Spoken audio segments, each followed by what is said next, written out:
Hello everyone and welcome to another lecture on ratio analysis and interpretation of financial statements. Today we are going to study another category of financial ratios and that are working capital ratios. These ratios hold particular importance for students studying financial reporting and even more so for the students focusing on financial management. As one of the most significant and interesting set of ratios, understanding working capital ratios is very crucial. Now, what is working capital? In accounting terms, working capital is defined as the difference between current assets and current liabilities. Essentially, it represents the net investments made in the short-term operations of a business. This concept is vital because a business cannot operate solely with the non-current assets like plant and machinery, office buildings, motor vehicles. For a business to run its day-to-day operations effectively, it needs inventory, receivables, and payables.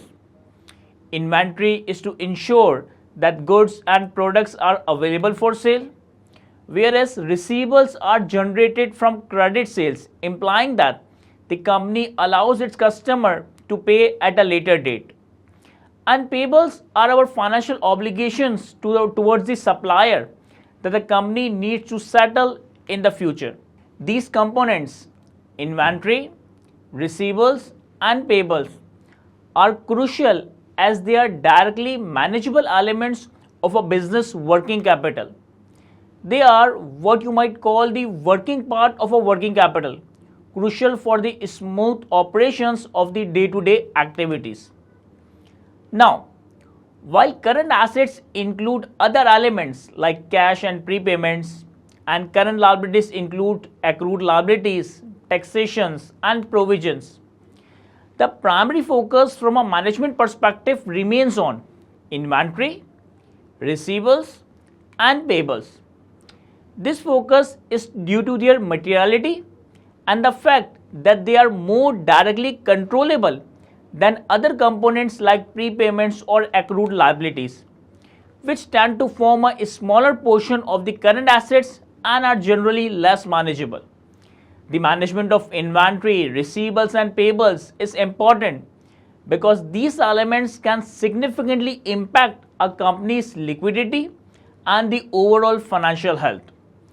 Effective management of these areas ensures that company can meet its short-term obligations and funds its operations efficiently.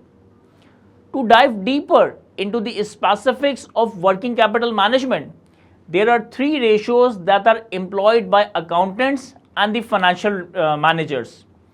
Number one, inventory days. Number two, receivable days. And number three, payable days.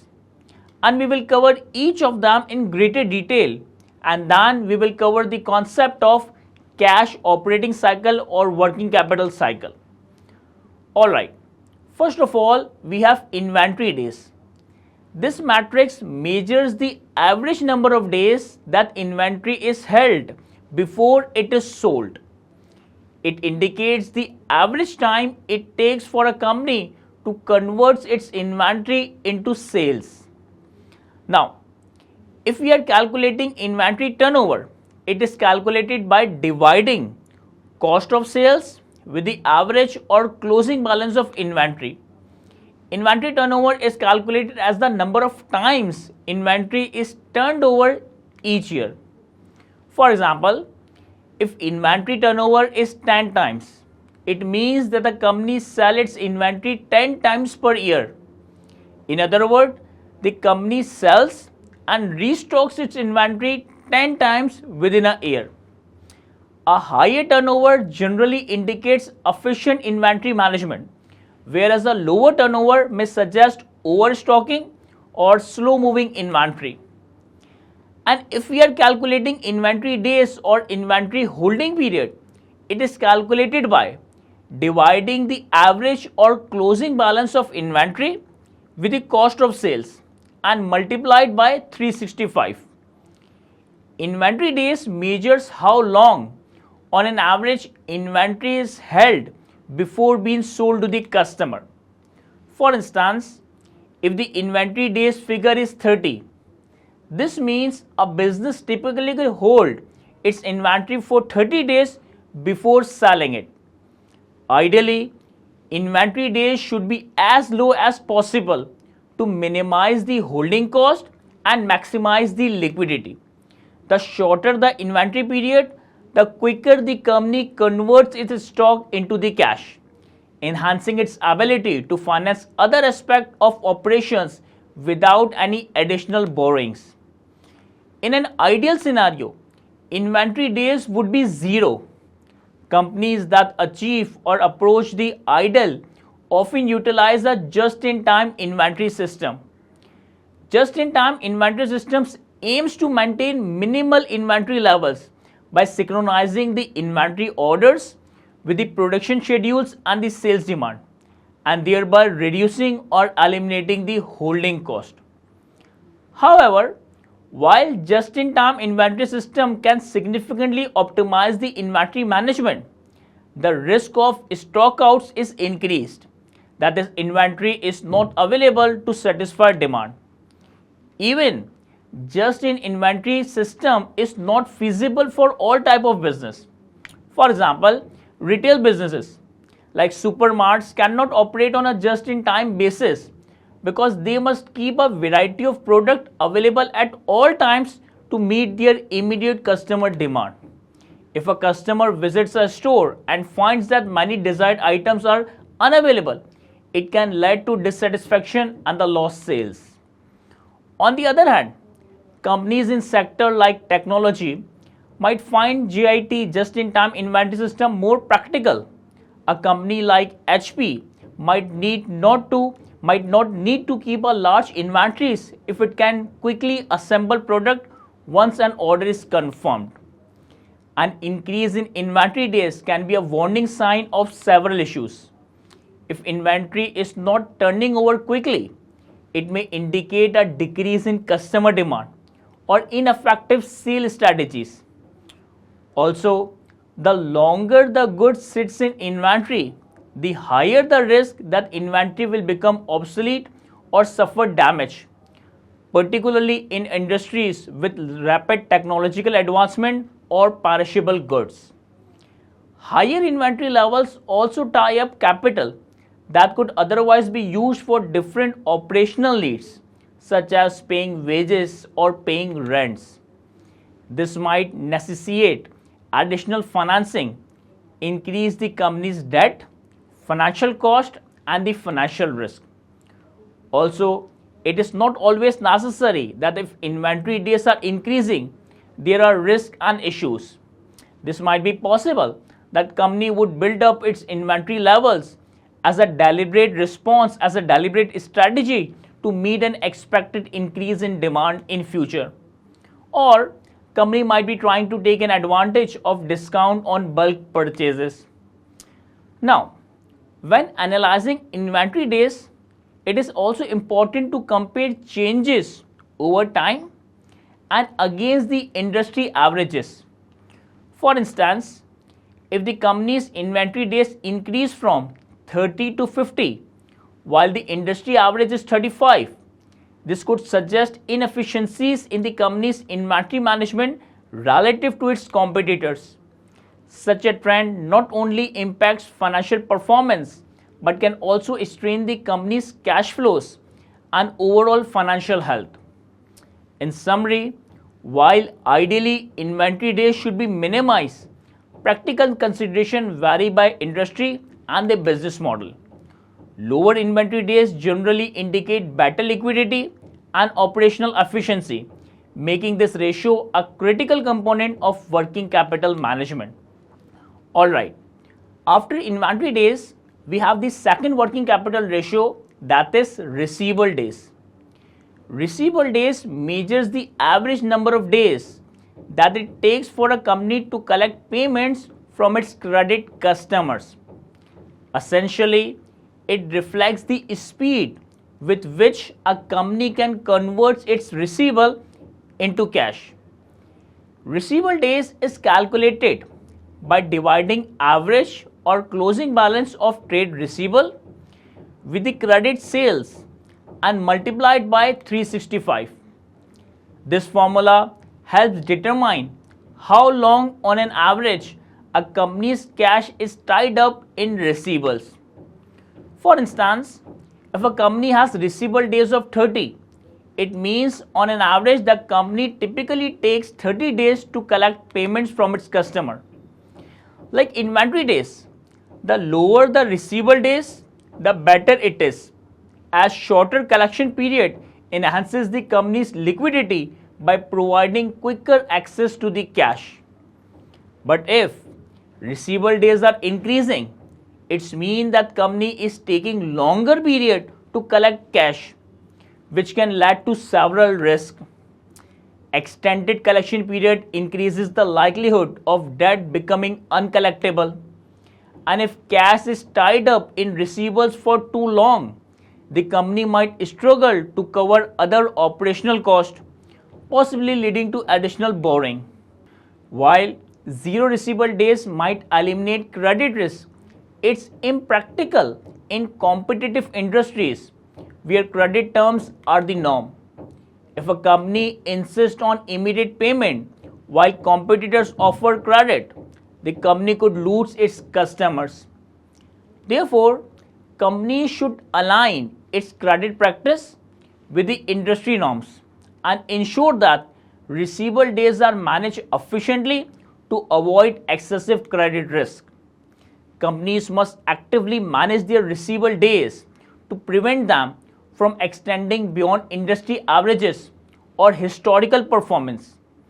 Effective management involves: number one, must set appropriate credit terms.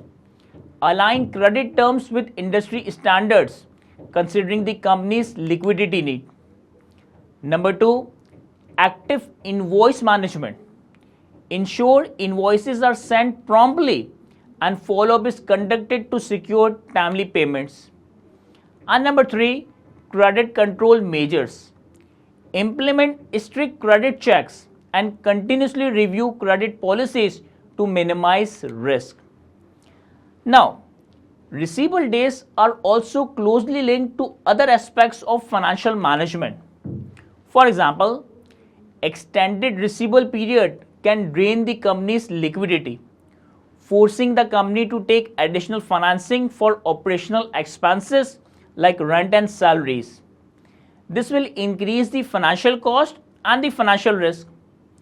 Also, high receivable days might lead to increased bad debts, which can erode the company's profitability. Therefore, it is important to monitor and report on receivable days on regular basis. This oversight helps ensure that working capital is optimized and does not adversely affect the company's liquidity and profitability. By maintaining control over receivable days, company can better manage their cash flows and maintain a healthy balance between extended credit to the customers and maintaining sufficient cash on hand. In summary, while managing receivable days is important, is critical for maintaining credit and liquidity. It must be balanced with competitive business practices and effective risk management.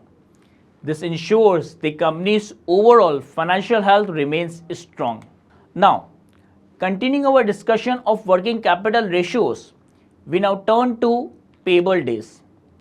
This matrix measures the average length of time a company takes to pay off its suppliers.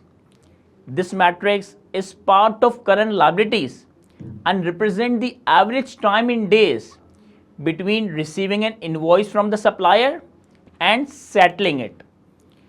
Payable days is calculated by dividing average or closing balance of trade payable with the credit purchases and multiplied by 365. This formula measures the number of days of credit the company takes from the suppliers. For instance, if a company has a payable days of 30, it means on an average the company typically takes 30 days to settle its trade payable. In financial management, the strategy for payable days contrasts with that for receivables and inventory. While lower inventory and receivable days are beneficial as they indicate faster turnover and cash flows, higher payable days are generally advantageous. This is because by delaying payments to the supplier, a business can utilize its cash on hand for other operational needs or investment opportunities for a longer period.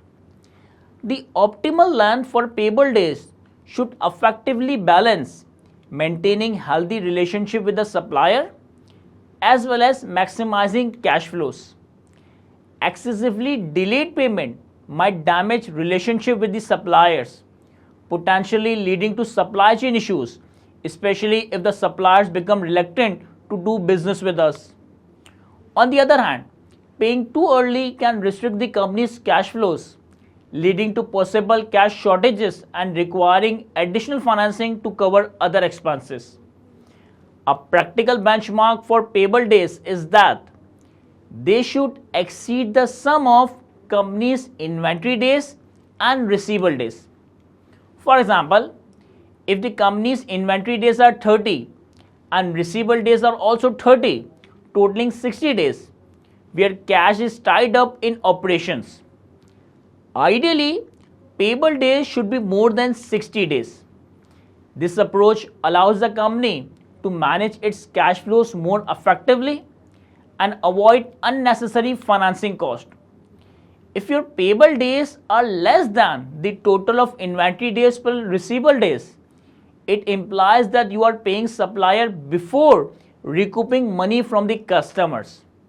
This mismatch can lead to cash shortages and may require the company to secure additional financing, such as overdraft, which incurs interest cost. On the other hand, if payable days are greater than the combine of inventory days and receivable days, it provides additional liquidity. This extra cash could potentially earn interest income by investing in short-term financial instruments until the cash is needed to settle the payable balance. Practically, the length of payable days can depend on the terms negotiated with supplier. For instance, international suppliers might require quicker payment terms, which may not align perfectly with the ideal scenario of extending payable days beyond inventory and receivable days. Therefore, companies must negotiate effectively and strategically to find a balance that supports both maintaining good supplier relationships and optimizing cash flows. Managing payable days effectively is crucial because it directly impacts a company's liquidity and the financial stability. By aligning payable days strategically with inventory days and receivable days, company can enhance their operational efficiency, reduce financing cost, and potentially improve profitability through better cash management. In practice, managing payables involves taking into account the liquidity position of a company. For example, an increase in payable days may indicate that the company is having liquidity issues. The company might be struggling to meet the agreed credit terms. Also, if the company is taking unfair advantage of payment terms, this could lead to suppliers withdrawing credits or initiating legal actions. On the other hand, reduction in payable days might occur if the company takes advantage of early payment discounts, which can positively affect our gross profit margins. In short, while longer payable days are generally beneficial from a cash flow perspective, they must be managed carefully to maintain healthy supplier relationship and ensure operational stability. Now my friends, finally we are going to conclude our discussion of working capital ratios by understanding the cash operating cycle. This crucial financial matrix combines the dynamics of working capital management by integrating inventory days, receivable days, and payable days. This ratio offers a comprehensive snapshot of how efficiently a company manages its operational liquidity and working capital. The formula for cash operating cycle is straightforward. Cash operating cycle is calculated as inventory days plus receivable days minus payable days. Combining the three working capital ratios, cash operating cycle gives the number of days that an entity needs working capital before it starts to receive cash.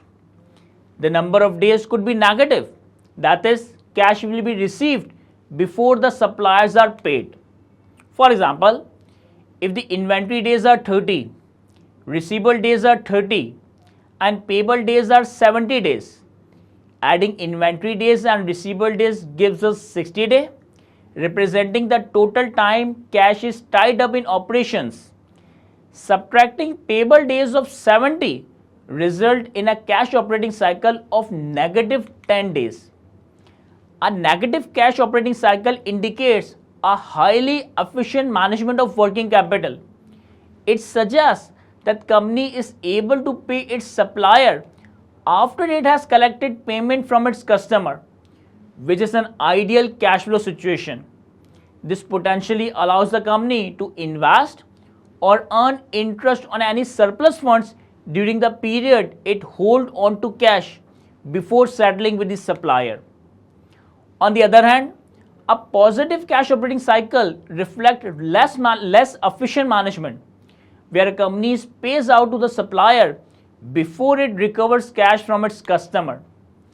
This situation can lead to a need for additional financing to cover short-term liquidity requirements, which could increase the company's financial cost. Strategically, a negative cash operating cycle is generally favorable, as it indicates that the company is managing its working capital efficiently enough to support its operation without the need of external financing. This scenario contributes positively to the company's liquidity and the overall financial stability. In contrast, a positive cash operating cycle can drain the company's resources because it implies that the company might need to seek additional financial resources to bridge the gap between paying suppliers and collecting from the customers. This can lead to increased borrowings and the associated cost, potentially eroding the profitability of the company. Now, when you are analyzing or reporting on the company's financial health, including the cash operating cycle can provide insightful conclusion about the company's operational efficiency. It helps in understanding how well the company is balancing its cash inflows and outflows related to core operational activities. If the cash operating cycle is positive, it may prompt a review of credit and inventory policies to shorten the cash operating cycle. And if negative, it may seem as a strength indicating good liquidity management. Including the cash operating cycle in commentary, even if not explicitly requested by an examiner, can enhance the quality of your analysis. This provides a deeper understanding of how working capital management impacts liquidity and financial health. It helps frame discussion about potential risks and opportunities that are linked to inventory, receivables, and payable management, and how these might affect the company's profitability and operational efficiency in the long run. In summary, understanding and managing the cash operating cycle is crucial for maintaining optimal liquidity, minimizing financing cost, and ensuring the financial stability of a company. All right, my friends, thank you all for staying engaged throughout our detailed discussion of working capital ratios. Today, we have learned about inventory days, receivable days, payable days, and the overall concept of cash operating cycle. Each of these components play an important role in shaping a company's financial health and operational efficiency. As future finance professionals, Understanding and managing these ratios is not just about mastering the technical calculation, but also about appreciating the strategic decisions behind these numbers.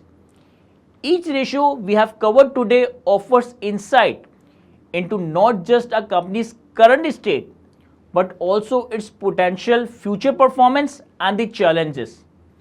Remember, the goal of financial management is to not only ensure stability and profitability, but also to anticipate and mitigate risk before they actually impact the business. The knowledge of working capital ratios you have gained today will be instrumental in achieving these objectives. I encourage you to revisit these concepts regularly, apply them in practical scenarios, and continuously seek deeper insight into how they can inform broader financial strategies. Thank you once again for your attention and commitment to learning. Keep analyzing, keep questioning, and most importantly, keep learning. Thank you.